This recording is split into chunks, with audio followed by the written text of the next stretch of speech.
This is the Unprofessional Outsiders, a Kansas City Chiefs podcast by Average Joes for Average Joes, covering the Chiefs, random sports talk, and just about anything else. Hey everybody, and welcome to the Unprofessional Outsiders, a Kansas City Chiefs podcast by your favorite Joes for all of you average Joes.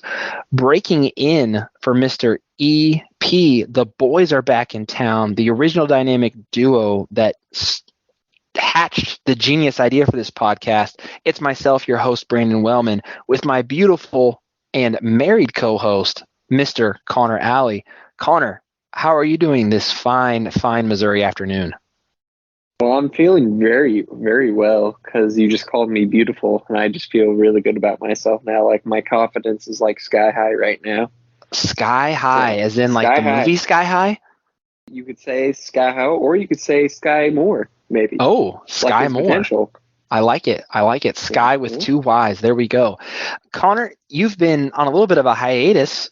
You just got married. How's that going, man? I did. It's going really well. How's my sister-in-law? She's doing very well. She's Good. been very patient with dealing with me and my Of course. annoying traits. And as you know, I take a lot of adjusting too. And It's just full on husband annoying kind of thing going on. But it's going great, and we're very happy. Well, we are happy for you as well as all of our two Unprofessional Outsider listeners. So congratulations to Connor and Haley. Thank you. Speaking of hiatus, again, we're missing Mr. EP. He is off on assignment, as he would say, or if we can translate, he is actually working. He is shirking his responsibilities as an amateur podcast personality and executive producer. So I'm not gonna lie, I'm not even mad. I'm a little disappointed. He's doing his job that he gets paid for, as opposed to doing this free thing that we all love and enjoy and get to do together. So I don't know. Between all the time he spends doing the editing and everything, I expect more. I expect him to do more, right? It's just sad that he just doesn't want to spend time with us and like do this podcast with us. Like, it really hurts. It does. It hurts, and we are crying real Michael Jordan tears right now. No, nothing. No chuckle. Nothing there.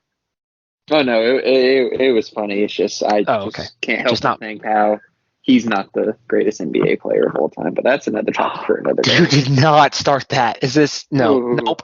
I'm not going to let you do that to me today. Not going to let you do it. So before we go any further, we would be remiss if we did not mention that the Unprofessional Outsiders are presented by Budget Lawn Care. Call Corbin for all of your exterior lawn care needs when you're on a budget. Number is 417-323-5716. Again, it's 417-323-5716. Budget Lawn Care, the best cut for your buck. Connor, anything to add about our wonderful sponsor? He is a wonderful human being, and he is a wonderful lawn care expert. Love it. Absolutely. So let's get right into it. We are just days away from the 2023 NFL Draft hosted in Kansas City. And so we've got a little bit of Chiefs news going into it. Chiefs news.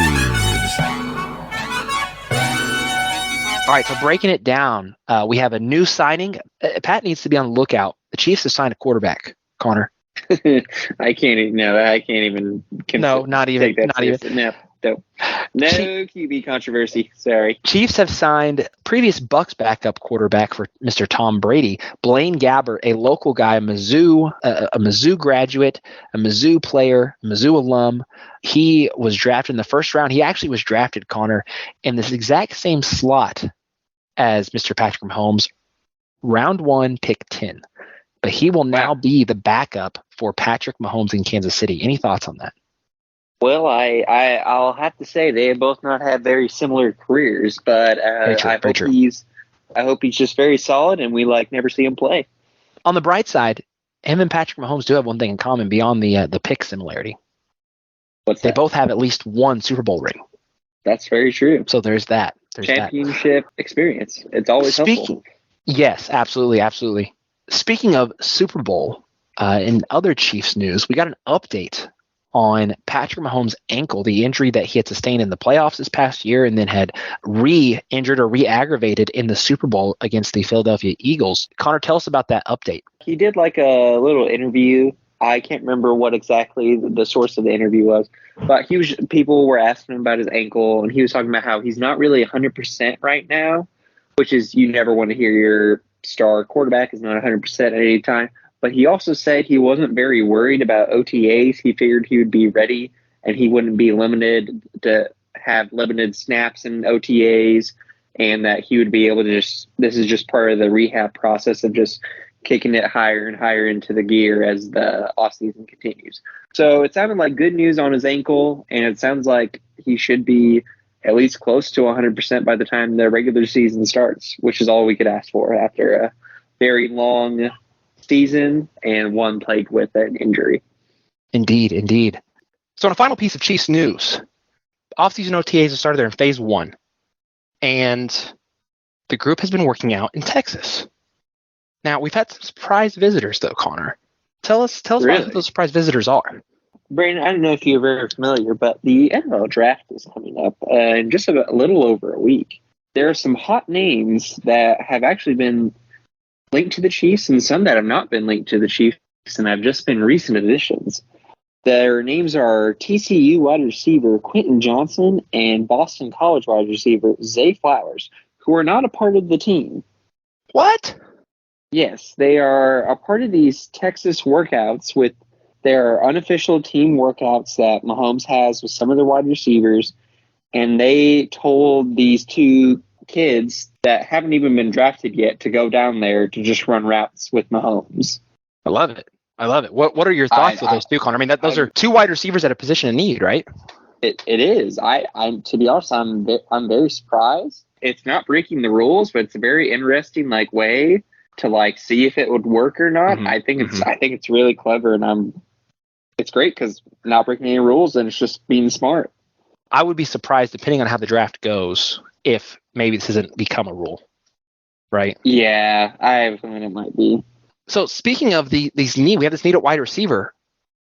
Let's do something we haven't done before, Connor. We've not got the EP with us. Let's get a little bit into the draft and let's do a mock right here, right now. I've got ESPN's brand new draft simulator pulled up.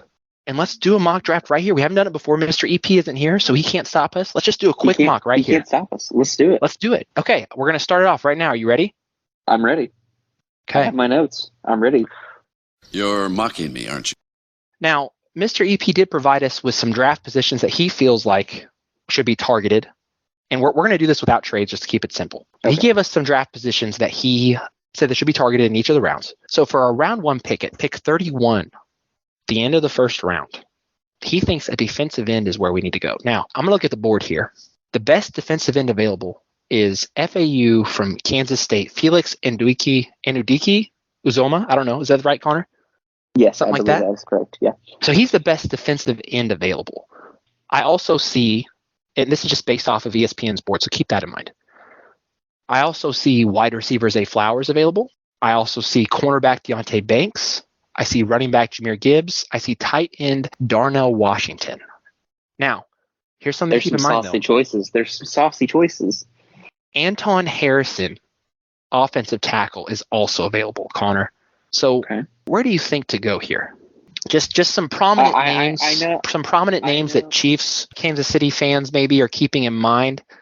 A bunch of the usual suspects have been taken. We did see Jordan Addison get taken at pick 25 by the Giants, and then back-to-back, Quentin Johnson went to the Cowboys at pick 26. So we did lose out there. But what do you think? I feel if Zay Flowers is available at the end of the first round, I feel we would have to take him. I know Harrison is going to be a solid offensive tackle. The Kansas State edge rusher might be really solid, but what I'm hearing is Zay Flowers could possibly be the best wide receiver in this draft, actually. Maybe top 2 at least, right behind JSN. I think it's possible. And also, the team is already interested, and I think it's just really great value, and I don't think we're going to get a wide receiver as talented as Flowers later in the draft. I'll be honest. I think my preference here would be to go to Anton Harrison. But I think the need at wide receiver is the greatest. I think with Lucas Niang, I think you can have a solid right tackle. I think there are other tackles we could take later that could fit that need. Anton Harrison would be my preference just because of the positional need. I think there's some fall off there, but that would be my preference. I think the need, though, is Zay Flowers. I think the need is a wide receiver, and Zay Flowers fits that. So, Connor, I think let's go Zay Flowers at 31. You ready? I love it. Okay. Zay Flowers, you are now a Kansas City Chief. All right, now we have moved through the draft. We are now to the next pick at pick 63. We've got defensive tackle Keanu Benton, offensive tackle DeJuan Jones, wide receiver Cedric Tillman, and we've got some defensive ends here. We've got Isaiah Foskey, Tuli Tuipulotu, and then also Derek Hall. Another offensive tackle name to keep in mind is Jalen Duncan. And Connor, I'm a little torn. We've already went wide receiver, so I don't want to go there. Mm-hmm. I think the clear pick has to be offensive tackle or defensive end. Yep, I agree with you. Keanu Benton, though, is clearly the best player available at defensive interior. So what do you think? He would be really nice to have along with Chris Jones. I agree. I think that almost outweighs taking a defensive end. To me, here's where I'm at. Keanu Benton, defensive tackle, Derek Hall, defensive end, or DeJuan Jones or Jalen Duncan at offensive tackle. That's where I'm at. I feel if DeJuan Jones is still available, I think you have to take him. He was a phenomenal right tackle for Ohio State this year. Also, he's a monster. He's 6'8" and 330 or something like that. It's crazy how big he is. I can't argue it. So DeJuan Jones, offensive tackle, that's the way we're going? That's what I would do, I believe. Send it in. I like Lucas Niang, but DeJuan Jones is a really good talent there. We're sending it in. Hey, and you know what? We may have made the right choice. Let me tell you why. Tuli Tuipulotu, who was on the board before, he is still there. Perfect. We also have Siaki Ika, who's the defensive tackle. And then we also have Isaiah McGuire, a local guy out of Mizzou that's available now at pick 95. And I think one of those three needs to be the pick. Where are you leaning here, kiddo? Where are you, my brother, my guy? Where are you leaning? I've been. It's all defensive. It's all defensive line. So I think you either go Tuli maybe, but I'm open to discussion. I'm leaning towards Tuli as well. To be perfectly honest with you, I like Tuli in the second round earlier. If he's fallen to the third, I feel that's really good. I think you have to consider it. Yep. Okay. There it is. It's done. Tuli Tuipulotu, you are a Kansas City Chief. All right, now we haven't really been paying attention to Mr. EP's draft rankings here, but he had defensive end in round 1. We went wide receiver. He had offensive tackle in round 2, and we actually did go offensive tackle. In round 3, we went defensive end, and he had wide receiver. So we actually reversed it. We reversed the order, but we still got the same needs taken care of. So now we're at pick 122 in the 4th round. He wants to think defensive line here, and so I would assume this would mean defensive interior, but I think you could say it's any type of defensive line. So let's look at our board here at pick 122. I'm seeing some interior linemen. I'm seeing Isaiah McGuire still there. I'm seeing Rajon Wright, a cornerback out of, I believe, Oregon State. Those to me are really your best options. And man, I know we just took a defensive lineman or defensive end. I kind of want to go double dip here, and I kind of want to go Isaiah McGuire, the local guy out of Mizzou. What is your head? I would love to take a defensive tackle here in this spot, but if there's not really a prospect that matches that position at this point in the board, I feel like last year we took a lot of corners and it worked out really well for us. I don't think it'd be a bad thing if we double dipped on edge rushers. Well, I'll tell you what, based on their board, the best defensive tackle is Byron Young, the Alabama Byron Young, and he's ranked on their board at a 141. So I almost wonder if we couldn't wait another pick or two and see what we're looking at. Because we pick in 12 more picks also. Exactly. So I think we could go double dip a defensive end, or I think we could go, if you want to go cornerback in this pick, I think we could as well. I think we go with the Mizzou kid. Okay. Isaiah McGuire, you are a Kansas City Chief. Here we are. We are on the board at 134. Let's see what the board looks like. We've got quarterbacks are basically still available. We haven't had much room. Like you said, it's only about a 12 pick difference here. I see that Byron Young, defensive tackle, is still available. One other thing, though, that I think is important. I am considering, Connor, that we should maybe go defensive end this pick. Or not defensive end, I'm so sorry. Tight end this pick. Tight end this pick. What are some of the tight ends available? Tell me. Davis Allen is the top tight end available. He's someone I feel like has been going up the draft boards. I like the potential there. Where does he play again? Davis Allen is out of Clemson. Clemson. Okay. So I mean, do you have any thoughts there? We could I'm definitely really go ahead not and familiar. we could definitely stick with our original idea, go defensive tackle, but I'm just wondering, he has an 8.56 RAS score, which I feel like is really good. How do you want to play it?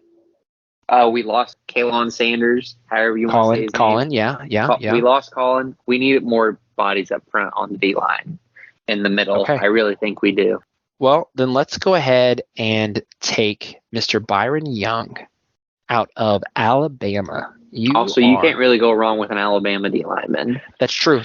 And so this makes up for, we didn't get into defensive interior last time. Mr. EP had this as an offensive lineman pick, so we might want to keep that in mind as we go to the next pick. All right, so now we're back on the board at pick 166. He was thinking safety here. Some safeties that stick out. We've got Ronnie Hickman, Brandon Hill, or Jason Taylor. I do note that Davis Allen is actually still available, the tight end out of Clemson. We also have running back Chase Brown and cornerback Rajon Wright. Anything stick out there to you? Chase Brown's a really good running back, but he seems a lot like the Pacheco mode. And if we were going to draft a running back, I feel he'd have to be more of a pass-catching running back. Okay. So I feel it's going to knock out Chase Brown for me. I could see us going with a corner. I could definitely see a safety just as maybe a rotational, to have another body in there. But we did kind of address that with Mike Edwards, and we got Ryan Cook. This seems like kind of just take the best available prospects. So I say we take your boy Davis Allen. Davis Allen. But I appreciate the commitment though.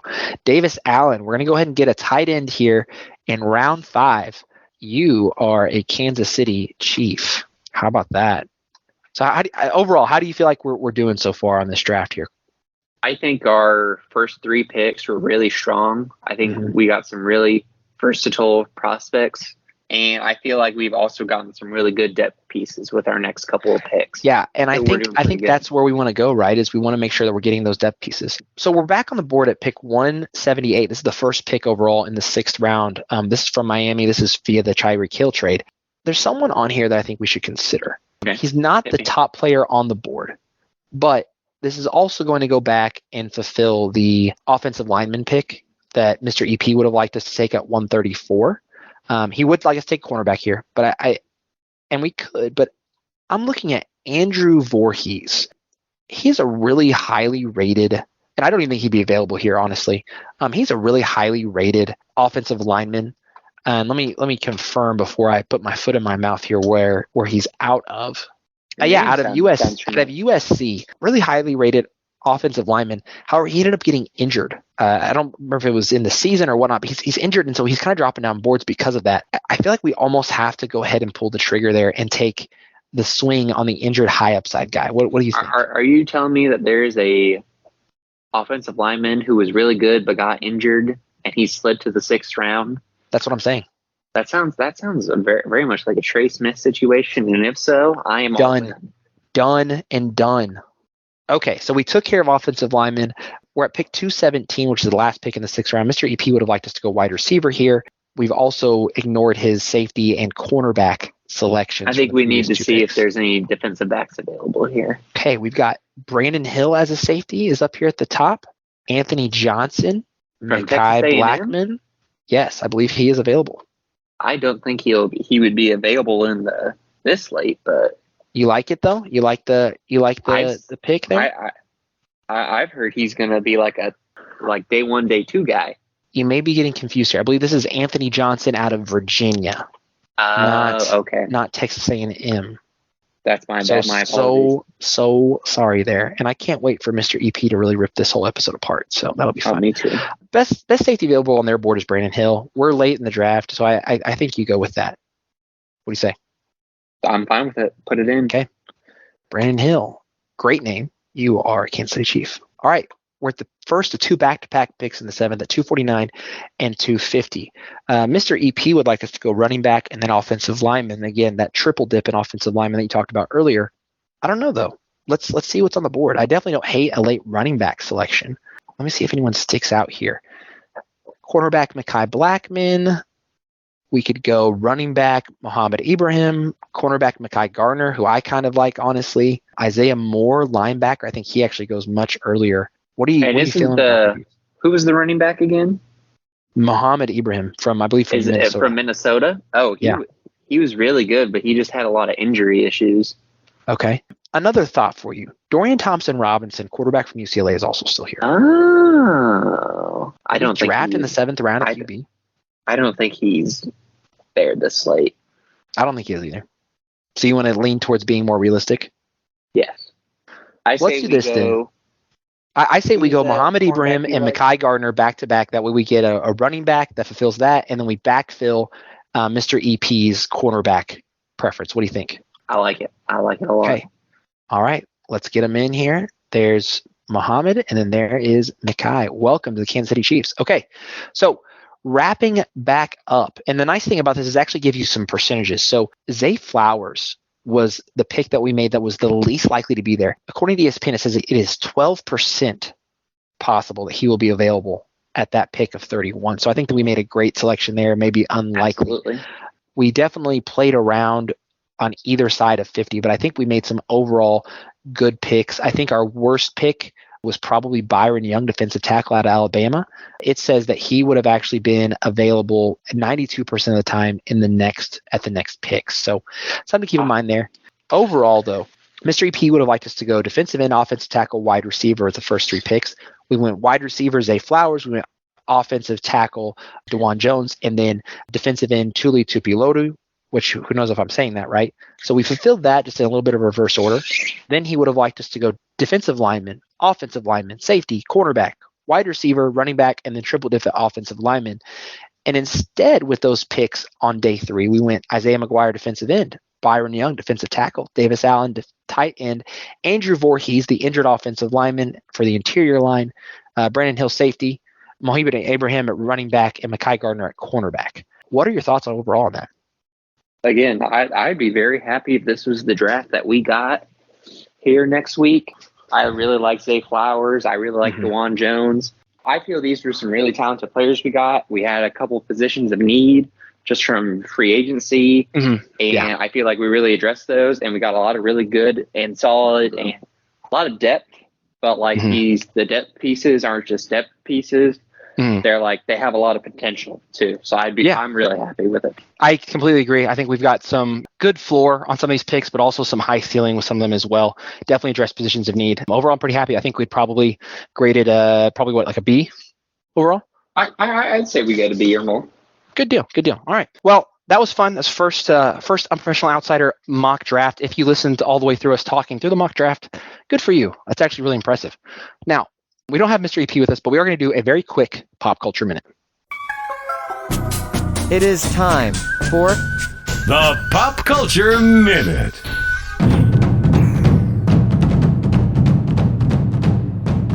Connor, you had a great experience here lately. We're gonna actually keep this at a minute.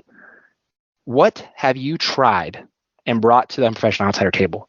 Well, if you all were not aware, the Kansas City Chiefs bested the Philadelphia Eagles in the Super Bowl this past February. Testify. And, absolutely. And I don't know, but if you heard about this, but there were a lot of sad Eagles fans. And yes, indeed. There were some Chiefs fans that were actually able to capture their tears. And they turned this into a milk. Oh, my. There was this milk called Eagles Tears, and I was able to get some, and it was absolutely amazing. Did it taste like pure victory? It did. It tasted like pure vanilla victory. It was really good. I have no bad things to say about it. I drove to more than 2 hours to get it. Worth it? Entirely worth it. I do not regret it. If you have the means, I highly recommend picking one. Yes, I think this is just in the Kansas City area. So be on the lookout for that. If there are anyone that's listening that's in the Kansas City area, thank you for listening. Be on the lookout for that. If you're not in the Kansas City area, maybe you can Venmo the Unprofessional Outsiders some money, and we can go get it for you, maybe. Connor? No? Yes? I mean, I like Venmo. I like eating. All right. Well, we're going to go ahead and sign off. We'll keep this one hopefully short and sweet. Mr. EP will hopefully be back with us next time. Him and I should be actually at the draft in person, so we can bring you some coverage from that, bring you some thoughts and analysis. We're excited to be there. We're excited to go. We're excited to actually see it in Kansas City. Connor, you will be missed, of course, but we will get you back on the podcast for our post-draft reactions. Do you have anything else to add before we wrap up this episode? Tell Mel I said hi. I will do that. Do you want me to pass along my hellos to anyone else? If you want to give him my resume, that'd be great, actually. I'll do that. I'm going to give him this draft. How about that? You should, and it's going to be spot on, and he's going to be like, wow, this guy has a lot of potential. Love it. I love it. Connor, it's been a pleasure. I'm glad we got to do this together. I think it's the first time that you and I have been able to do this on our own. Originally, this was supposed to be a you and I led podcast, and EP was kind of in the background, and he kind of stepped in and took a little bit more of He took charge. Yeah, he really did. You know what? It's been a pleasure to have him do that. It's been a pleasure to have him with us and be a host along with his executive producer duties. So excited to get this one in the books. We missed him greatly. We missed him greatly, and we'll be excited to do it again with him. So with that being said, everyone, enjoy the draft. It's coming whether you're a Chiefs fan or not. It's an exciting time. Everyone at that point is going to the Super Bowl. So whatever your team you're rooting for, enjoy, have fun, and good luck. Thank you, everyone, for listening. Thank you for listening. Take care. Go Chiefs. Bye-bye.